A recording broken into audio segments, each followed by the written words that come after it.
حضرت جابر سے روایت ہے کہ رسول اللہ نے مجھے فرمایا، ایک بستر آدمی کے لیے، ایک اس کی اہلیہ کے لیے، تیسرا مہمان کے لیے اور چوتھا، اگر ہو تو وہ شیطان کے لیے ہے۔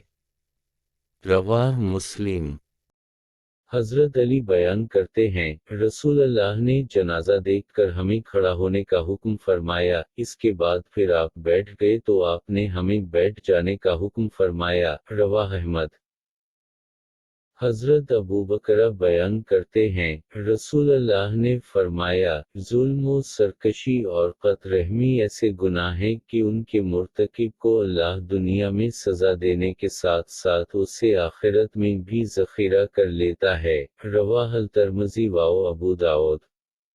حضرت جابر بیان کرتے ہیں، رسول اللہ نے فرمایا، جب تم میں سے کسی کو کھانے کی دعوت دی جائے تو وہ اس میں ضرور شرکت کرے، دل چاہے تو کھا لے ورنہ چھوڑ دے۔ رواہ مسلم۔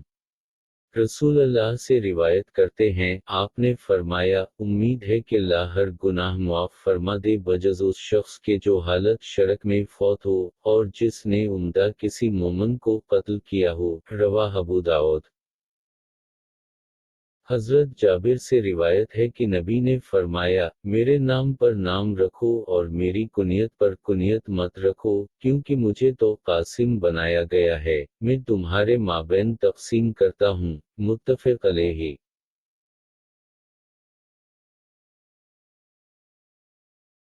آدمی کی شرمگاہ کی طرف دیکھے نہ عورت، عورت کی شرمگاہ کی طرف دیکھے اور نہ ہی مرد، مرد کے ساتھ ایک کپڑے میں لیٹے اور نہ ہی عورت، عورت کے ساتھ ایک کپڑے میں لیٹے۔ رواہ مسلم۔